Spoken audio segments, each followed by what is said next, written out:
বিশেষ করে যারা নিজের হাড় ভাঙা পরিশ্রম করে, যারা প্রচন্ড কষ্ট করে ঘাম ঝরিয়ে উপার্জন করেন, সে সকল শ্রমিক, কৃষক, এ পর্যায়ে যে সমস্ত ভাইরা আছেন, বোনেরা আছেন, তাদের জন্য প্রিয় নবী সাল্লাল্লাহু আলাইহি সাল্লামের একটা হাদিস, নবী করিম সাল্লাল্লাহু আলাইহি সাল্লাম বলেছেন, মা আকালা আহাদুন তুআমান কাত্তু, তোমাদের কেউ কোনোদিন ওই ব্যক্তির চাইতে উত্তম খাদ্য গ্রহণ করে নাই, পবিত্র উপার্জন, পবিত্র খাদ্য কখনো সংগ্রহ করে নাই ওই ব্যক্তির চাইতে যে ব্যক্তি নিজের হাতে উপার্জন করে। নিজের হাতে পরিশ্রম করে যে উপার্জন করে, তার উপার্জনের চাইতে, তার কামাইয়ের চাইতে, তার রুজির চাইতে, তার খাদ্যের চাইতে উত্তম কোনো খাদ্য আর উপার্জন আল্লাহর জমিনে আর হতে পারে না। এখানেই শুধু শেষ নয়, প্রিয় নবী সাল্লাল্লাহু আলাইহি সাল্লাম আমাদের সামনে একটা এক্সাম্পল টেনে এনে বলছেন, আল্লাহর নবী দাউদ, আপনারা জানেন তিনি কিন্তু শাসক ছিলেন, তিনি শাসক ছিলেন, তিনি বিচারক ছিলেন, অনেক বড় ক্ষমতা, অনেক বড় দায়িত্ব, অনেক বড় শাসন কার্য তিনি আল্লাহর পক্ষ থেকে প্রাপ্ত হয়েছিলেন। এরপরও তার নিজের পরিবারের ব্যয়ভার নির্বাহ করবার জন্য তিনি কামারের কাজ করতেন, নিজের হাতে উপার্জন করতেন। নূহ আলাইহিস সালাম কাঠ মিস্ত্রির কাজ করতেন। বিভিন্ন নবী রাসূলগণ তারা নবী হয়েছেন, রাসূল হয়েছেন, মানব ইতিহাসের সোনালী ইতিহাস তারা রচনা করেছেন। কিন্তু তারা অনেকেই এরকম বিভিন্ন পরিশ্রমের কাজ করতেন, হাড় ভাঙা পরিশ্রম করতেন, বিভিন্ন পেশায় তারা কাজ করতেন। নবী করিম সাল্লাল্লাহু আলাইহি সাল্লাম এই উপমা টেনে আমাদেরকে উৎসাহ দিয়েছেন, অনুপ্রেরণা দিয়েছেন। আমরা যারা হাড় ভাঙা পরিশ্রম করে উপার্জন করি, আমাদের যে সমস্ত ভাইয়েরা কৃষি কাজ করে উপার্জন করেন, আমাদের যারা বিভিন্ন পেশায় নিয়োজিত থেকে তারা মাথার ঘাম পায়ে ঝরিয়ে উপার্জন করেন, তাদের এই উপার্জনের পুরো সময়টুকু ইবাদতে গণ্য হবে এবং এটি নবী রাসূলগণের আদর্শ। শুধুমাত্র কোরআনের সেই নির্দেশনা এবং নবী সাল্লাল্লাহু আলাইহি সাল্লামের সেই নির্দেশনাকে মাথায় রেখে তিনি যদি এই কাজটি করেন, নিয়তটাকে শুধুমাত্র যদি একটু পরিবর্তন করে নেন, যেটি আমি শুধুমাত্র আমার অর্থ উপার্জনের জন্যই করছি না, কোরআনের নির্দেশ বাস্তবায়নের জন্য করছি, নবী সাল্লাল্লাহু আলাইহি সাল্লামের নির্দেশ বাস্তবায়নার্থে করছি, তাহলে শ্রমিক ভাইরা আমার, কৃষক ভাইরা আমার, আপনাদের এই কষ্ট, আপনাদের এই পরিশ্রম, এই সবটুকুই ইবাদতে গণ্য হবে ইনশাআল্লাহ। ভাইরা আমার, নবী করিম সাল্লাল্লাহু আলাইহি সাল্লামের আরো একটা হাদিস আমি আপনাদেরকে শোনাতে চাই। তিনি বলেছেন, তাকে জিজ্ঞাসা করা হয়েছে, আইয়ুল কাসবি আতিয়াব, হে আল্লাহর রাসূল, কোন উপার্জনটা সবচেয়ে পবিত্র উপার্জন, কোন উপার্জনটা সবচেয়ে হালাল উপার্জন?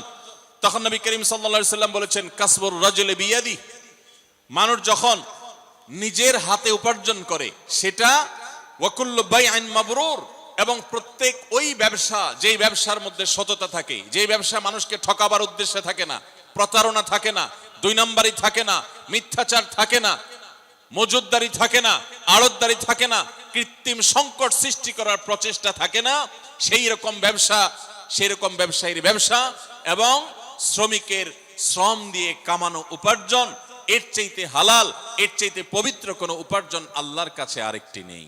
এরকম বহু হাদিস এবং আয়াত আমি আপনাদেরকে শোনাতে পারবো, যে সমস্ত আয়াত এবং হাদিস থেকে আমরা দেখতে পাই যে আল্লাহ নবী সাল্লাল্লাহু আলাইহি সাল্লাম আমাদেরকে উৎসাহিত করেছেন নিজের হাতে উপার্জন করতে। অতএব আমার শ্রমিক ভাইরা, আপনারা যারা নিজেরা হাড় ভাঙা পরিশ্রম করে উপার্জন করছেন, অনেক বেশি কষ্ট করছেন, আপনাদের জন্য অনেক বড় একটা প্রেরণার বিষয় হলো, এটা স্বয়ং নবী রাসূলদের সুন্নাহ এবং তাদের আদর্শের বাস্তবায়ন। আপনাদের মধ্যে কোনো হীনমন্যতা যেন কাজ না করে। ভাইরা আমার, দুনিয়ার জীবনটা যদি অনন্ত কালের হতো, আমরা যদি শত শত হাজার হাজার বছর পৃথিবীতে বেঁচে থাকতাম, আমি অবশ্যই বলতাম, কেন এই হাড় ভাঙা পরিশ্রম করবেন, বাদ দেন, অন্য কোনো পেশায় চলে যান। কারণ এত দীর্ঘ জীবন, অনন্তকালের জীবন, আপনি কেন হাড় ভাঙা পরিশ্রম করে কাটাবেন? যেহেতু এই দুনিয়াতে আমরা চিরকাল থাকতে আসিনি, যারা পরিশ্রম করছি 30, 40, 50 বছর বয়স অনেকের হয়ে গেছে। বাংলাদেশে মানুষের গড় আয়ু অনুপাতে আমাদের আর খুব বেশি সময় পৃথিবীতে বেঁচে থাকার কথাও নয়। অতএব আপনি এখানে পরিশ্রম করছেন, কষ্ট করছেন, সামাজিক স্বীকৃতি নেই, হয়তোবা সমাজে সেরকম মর্যাদা মূল্য আপনার হয় না, এমনকি হুজুরের কাছেও কদর পান না, পয়সা নাই, কড়ি নাই, আপনি নিজেকে দুর্বল মনে করছেন। আমি আপনাকে আরেকটি সুসংবাদ শোনাতে চাই। কোরআন বলছে মানব ইতিহাসে এই তথাকথিত দুর্বল মানুষেরা, হাড় ভাঙা পরিশ্রম করা মানুষেরা, এই শ্রমিক মানুষেরা, কৃষক দিনমজুর মানুষেরা, যাদেরকে সমাজ দুর্বল মনে করে, যাদেরকে সমাজ কোনো কাজে ডাকে না, কোনো কমিটিতে রাখে না, কোনো কাজে তাদের মতামত নেয় না, তাদেরকে বিশিষ্ট নাগরিক মনে করে না, এই মানুষগুলোই পৃথিবীর জন্ম থেকে আজও পর্যন্ত পৃথিবীর ইতিহাসের মোড়কে বারবার পরিবর্তন করেছে। গোটা কোরআনের শুরু থেকে শেষ পর্যন্ত, সেই আদম আলাইহিস সালাম থেকে নিয়ে আজও পর্যন্ত হাজার হাজার বছরের মানব ইতিহাস আমাদের সামনে তুলে ধরেছেন আল্লাহ তাআলা। পাতায় পাতায় ইতিহাস, কোরআনের পাতায় পাতায় ঘটনা, মানব ইতিহাসের সে সমস্ত ইতিহাসগুলো, ঘটনাবলী আমরা পর্যালোচনা করলে দেখি যুগে যুগে নবী রাসূলদের যারা অনুসরণ করেছে, সমাজের বিত্তবানেরা, সমাজের বিত্তবানদের মধ্যে যারা অসৎ ছিল বা আল্লাহর প্রতি অবিশ্বাসী ছিল, তারা ক্রিটিসাইজ করেছে, ট্রল করেছে, তারা তাচ্ছিল্য করেছে, উপহাস করেছে। তারা বলেছে ওমা নারাকা তাবাআকা ইল্লাল্লাযীনা হুম আরাযিলুনা বাদিয়ার রাই। প্রায় সমস্ত নবী রাসূলদের সময়, তাদের সময়কার অবিশ্বাসীরা নবী রাসূলদেরকে বলেছিলেন যে আপনাদের কথা তো শুধু সমাজের অশিক্ষিত মানুষেরা, দিনমজুরেরা, শ্রমিকেরা, কৃষকেরা, দুর্বলেরা, যাদের কোনো পলিসি মেকিং করার, যাদের কোনো সিদ্ধান্ত দেওয়ার, যারা রাষ্ট্র পরিচালনা করার, যারা গুরুত্বপূর্ণ দায়িত্ব পালন করার জন্য তাদের কাউকে বিবেচনা রাখা হয় না, এরকম সমাজের দুর্বল মানুষরাই তো শুধু দেখি আপনাদের পিছনে গুড়গুড় করে। আজও দেখবেন ওলামায়ে কেরামের পেছনে, হুজুরদের পিছনে ওই দুর্বল মানুষগুলোই বেশি। আপনারা অবাক হবেন, এই দুর্বল মানুষেরাই, তারাই কিন্তু পৃথিবীর ইতিহাস রচনা করেছে। বেশি দূরে যেতে হবে না, মুহাম্মদ সাল্লাল্লাহু আলাইহি সাল্লাম মক্কা থেকে মদিনায় হিজরত করে যাওয়ার মাত্র 8 বছরের মাথায়, যেই মক্কা থেকে তাকে বিতাড়িত হয়ে যেতে হয়েছে, যেই মক্কায় নির্যাতন সইতে না পেরে আল্লাহর নির্দেশে হিজরত করতে হয়েছে, নিজের মাতৃভূমি ত্যাগ করতে হয়েছে, অত্যন্ত গৌরবের সাথে মাত্র 8 বছরের ব্যবধানে সেই মক্কা শুধু নয়, সেই সুদূর রোমান সম্রাটের সাম্রাজ্য সহ একটা পর্যায়ে সামান্য কয়েক বছরের ব্যবধানে খলিফা ওমরের যুগে অর্ধ পৃথিবী মুসলমানদের কর্তলগত হয়েছে। কাদের হাতের উপর দিয়ে? এই বেলাল, এই আম্মার, এই সুহাইব, এই দুর্বল সাহাবী, যাদেরকে মদিনার মক্কার মানুষেরা দুর্বল মনে করত, তাদের হাত দিয়ে গোটা পৃথিবী জয় করেছে মুসলমানরা। এবং এই এক ইতিহাস রচিত হয়েছে নূহ আলাইহিস সালামের যুগে, ইব্রাহিম আলাইহিস সালামের যুগে, মুসা আলাইহিস সালামের যুগে।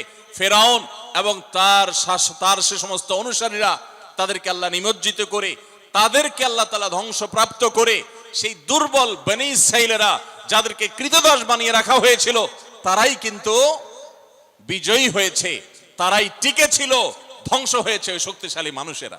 আমি যে সমস্ত ভাইয়েরা সম্পদ উপার্জন করেছেন বা ভালো অবস্থানে আছেন, তাদেরকে আপনাদের বিপরীতে দাঁড় করাচ্ছি না। কারণ সাহাবীদের মধ্যে ওসমান রাদিয়াল্লাহু তাআলা অনেক সম্পদের অধিকারী ছিলেন, আপনারা জানেন। আবু বকর রাদিয়াল্লাহু তাআলা নেতৃত্বে ছিলেন সমাজের, আপনারা জানেন। আরো অনেক সাহাবী ছিলেন, তাদের অঢেল সম্পদ ছিল, এরপরও তারা আল্লাহর প্রিয় পাত্র হয়েছেন এবং তাদের হাত ধরেও বিজয় রচনা হয়েছে। তাহলে বোঝা গেল ধনী এবং দরিদ্র বিষয় নয়, বিষয় হলো ইসলাম বিজয়ী হবে।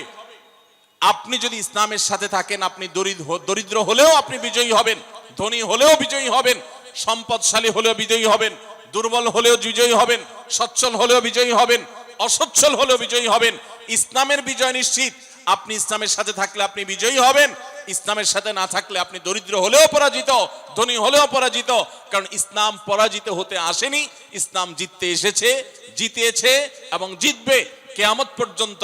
নবী রাসূলদের আদর্শই টিকে ছিল, তাদের বিপরীত যারা ছিলেন, তাদের বিরুদ্ধে যারা ছিলেন, তাদের আদর্শ হারিয়ে গেছে। অতএব যারা আপনারা শ্রমিক আছেন, হীনমন্যতায় ভুগবেন না। আপনাদের জন্য একটা বিশেষ বিশেষ সুসংবাদ আছে। আপনারা জানেন নবী করিম সাল্লাল্লাহু আলাইহি সাল্লাম বলেছেন যে দরিদ্র মানুষেরা, কষ্টে যারা থাকে, যারা পরিশ্রম করে, হাড়ভাঙা পরিশ্রম করে উপার্জন করে, সেই মানুষগুলো ধনীদের চাইতে 50,000 বছর আগে জান্নাতে যাবে ইনশাআল্লাহ। প্রিয় নবী সাল্লাল্লাহু আলাইহি সাল্লামের কাছে ধনী সাহাবীদের সাথে গরিব সাহাবীদের কম্পিটিশন হতো। আপনারা জানেন একটি প্রসিদ্ধ হাদিস রয়েছে যে নবী করিম সাল্লাল্লাহু আলাইহি সাল্লাম দরিদ্র সাহাবীদেরকে তাদের প্রার্থনার ভিত্তিতে একটা আমল শিখিয়ে দিলেন। তারা বললেন, হে আল্লাহর রাসূল, ধনীদের অনেক টাকা পয়সা আছে, তারা টাকা পয়সা দান করে অনেক সওয়াব কামাই করে, অনেক কিছু করে, আমরা করতে পারি না।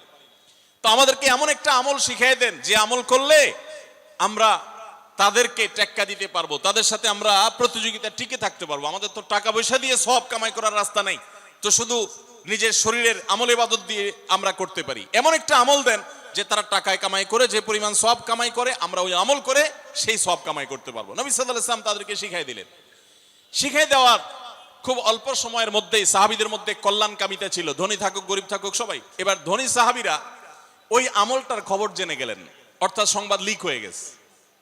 লিক হয়ে যাওয়ার পর এবার ধনী সাহাবীরাও ওই আমল করা শুরু করলেন। এবার গরিব সাহাবীরা বলেন, ইয়া রাসূলুল্লাহ, আমরা তো তাদের সাথে কম্পিটিশনে টিকে থাকতে পারি না দেখে আমল চাইলাম, এখন তারা তো টাকা পয়সা দিয়ে সওয়াব কামাই করতে পারে, আবার যেটা আমাদেরকে শিখিয়ে দিয়েছেন এটাও করা ধরছে, আমরা এখন কি করব? নবী করিম সাল্লাল্লাহু আলাইহি সাল্লাম তখন হেসে দিলেন এবং সাহাবীদেরকে বললেন, দেখো, আল্লাহর করুণা যদি কারোর প্রতি হয় তাহলে সেক্ষেত্রে তুমি হিংসা করার তো প্রয়োজনই নেই, প্রশ্নই ওঠে না, তুমি সেটাকে ঠেকাবার কোনো সুযোগ নেই।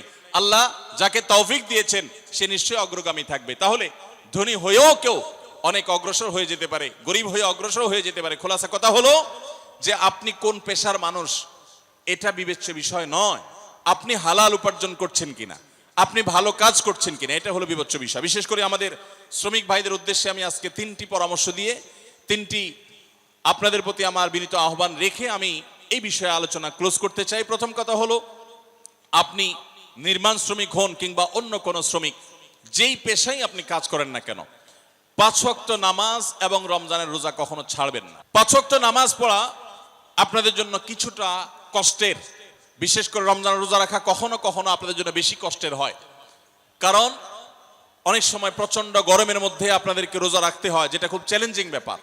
কিভাবে আপনি রোজা রাখবেন? তুলনামূলকভাবে নামাজ পড়াটা সহজ, ওয়াক্ত হয়ে গেছে, আপনি তো এমনিতেই একটি বিরতি দিতে হয়, আপনি টানা হাড় ভাঙা পরিশ্রম করতে পারেন না। আপনি যদি জোহরের নামাজের সময় বিরতি দেন এবং বিরতি দিয়ে যদি আপনি নামাজটা পড়ে ফেলেন, একই সঙ্গে আপনার রেস্ট হবে, আবার আপনার নামাজটাও হয়ে যাবে, এবং ওযুর মাধ্যমে আপনার যে ফ্রেশনেস হবে, আপনার ভেতরে যে ভালো লাগা কাজ করবে, ক্লান্তি দূর হবে শীতল পানি দিয়ে ওযু করার মাধ্যমে, এটা আপনি অন্য কোনো কোথাও অন্য কোনো উপায় আপনি পাবেন না। অতএব শ্রমিক ভাইদেরকে আমি বলতে চাই, যত কষ্ট হোক নামাজ কোনো অবস্থাতে ছাড়া যাবে না। সময় হবে নামাজটা পড়ে নেবেন, খুব বেশি নফল নামাজ পড়ার দরকার নেই, ফরজ আর সুন্নতে মুআক্কাদাগুলো পড়ে ফেলেন, বাস পড়ে বের হয়ে যান এবং কাজে চলে যান। আর রোজা, রমজান মাসে রোজা রেখে অনেক সময় কষ্ট হয় আমাদের জন্য। রোজা রেখে যদি আপনার পরিশ্রম করতে কষ্ট হয়, তাহলে আমি বলবো যে প্রয়োজনে আপনি হাফ ডিউটি করেন, প্রয়োজনে আপনি ডিউটি কমিয়ে আনেন, প্রয়োজনে রমজান মাসে আপনি ডিউটি না করে 11 মাসের জমানো টাকা দিয়ে আপনি চলেন, কিন্তু রোজা আপনাকে রাখতে হবে, ফরজ রোজা, মাফ নাই। কিভাবে করবেন আপনাকে বুদ্ধি বের করতে হবে। মিডল ইস্টে আমি নির্মাণ শ্রমিক ভাইদেরকে দেখেছি, যারা মিডল ইস্টে আছেন, সৌদি আরবে, দুবাইয়ে, তারা জানেন, বিশেষ করে সৌদি আরবে নির্মাণ শ্রমিকরা সবাই রমজান মাসে রাতের বেলায় কাজ করে, লাইট জ্বালিয়ে রাতের বেলা কাজ করে, দিনের বেলা তারা রেস্ট করে, কারণ এত বেশি গরম সেখানে থাকে। এই গরমের তীব্রতায় রোজা রেখে কাজ করা কোনোভাবে সম্ভব হয় না, এই জন্য তারা রাতের বেলা লাইট জ্বালিয়ে কাজ করেন এবং দিনের বেলা রেস্ট করেন। তো এক কথায় নামাজ এবং রোজা আপনাকে রাখতে হবে। কিভাবে রাখবেন বুদ্ধি আপনাকে বের করতে হবে। তাহলে প্রথম হলো নামাজ রোজা করবেন, দ্বিতীয় হলো হালাল উপার্জন করবেন, কাজে ফাঁকি দিবেন না। আপনাদের জন্য জান্নাতে যাওয়া যত সহজ, অনেক বড় বড় পেশাজীবীদের জন্য, অনেক বড় বড় আলেম এবং হুজুরদের জন্য জান্নাতে যাওয়া এত সহজ নয়। কারণ হারামের যে বড় বড় আইটেমগুলো আছে, হারামের যে বড় বড় বিষয়গুলো আছে, সেগুলো থেকে আপনারা এমনিতেই পবিত্র থাকেন আলহামদুলিল্লাহ। শুধুমাত্র এই মৌলিক বিষয়গুলো লক্ষ্য রাখলে ইনশাআল্লাহ আপনাদের জন্য জান্নাতে যাওয়া সহজ হবে। আপনি যখন কাজ করেন ফাঁকি দিবেন না, কোনো প্রকার 2 নাম্বারই করবেন না, কোনো জিনিস অন্যায়ভাবে না বলে কারোর অগোচরে সেটা বিক্রি করবেন না, এমন কোনো উপায় উপার্জন করবেন না যেটা হারাম। বাস এটুকু যদি আপনি একটু লক্ষ্য রাখতে পারেন, তাহলে আপনার জান্নাতের পথ একেবারেই সুগম। আর তৃতীয় এবং শেষ পয়েন্টে যেটি বলতে চাই, তা হলো নিজের স্ত্রী সহ অধীনস্থদের সাথে সদ্ব্যবহার করবেন। বিশেষ করে যারা হাড়ভাঙা পরিশ্রম করেন, কষ্ট করেন, আমার রিকশালা ভাইরা আছেন, বিভিন্ন পেশা মানুষেরা আছেন, কষ্টের চোটে তাদের মাথা অনেক বেশি হট থাকে, গরম থাকে, মেজাজ অনেক খিটখিটে থাকে। দেখা যায় যে একটু কিছু হলেই অনেক সময় মুখ খারাপ করে ফেলেন, গালিগালাজ করে ফেলেন, আচরণ খারাপ করে ফেলেন।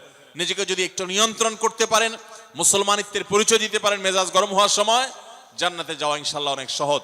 অতএব আমি আপনাদেরকে বলতে চাই, প্রথমত নামাজ রোজা কখনো ছাড়বেন না যত কষ্ট হোক। দ্বিতীয়ত হালাল উপার্জন করবেন, উপার্জন করতে গিয়ে একটা টাকা যেন হারাম না ঢুকে সে চেষ্টা করবেন। তৃতীয়ত হলো পরিবার, সহকর্মী এবং সমস্ত স্তরের মানুষের সাথে সদাচরণ করবেন, মুখ খারাপ করবেন না, গালিগালাজ করবেন না, মেজাজ হারাবেন না, ধৈর্য ধারণ করবেন। এই তিনটি কাজ যদি করতে পারেন ইনশাআল্লাহ জান্নাতে যাওয়ার পথ অনেক বেশি সুগম হবে। আল্লাহ তাআলা আমাদের সবাইকে এই কাজগুলো মেনে চলার, এই কথাগুলোকে মেনে চলার তৌফিক দান করুন। সবাই চেষ্টা করবো তো ইনশাআল্লাহ। আসুন্নাহ ফাউন্ডেশন, উম্মার স্বার্থে সুন্নাহর সাথে।